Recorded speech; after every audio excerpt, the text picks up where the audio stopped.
You ask Tiger to solve. This deals with linear equations with one unknown. The final result is x equals 1009. Let's solve it step by step.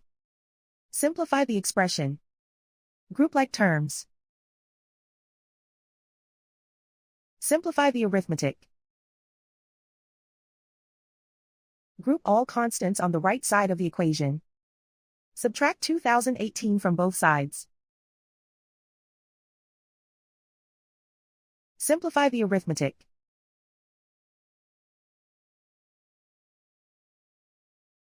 Isolate the x. Divide both sides by -2. Cancel out the negatives. Simplify the fraction. Cancel out the negatives. Find the greatest common factor of the numerator and denominator.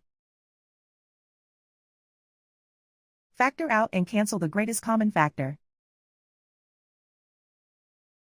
And so the final result is x equals 1009.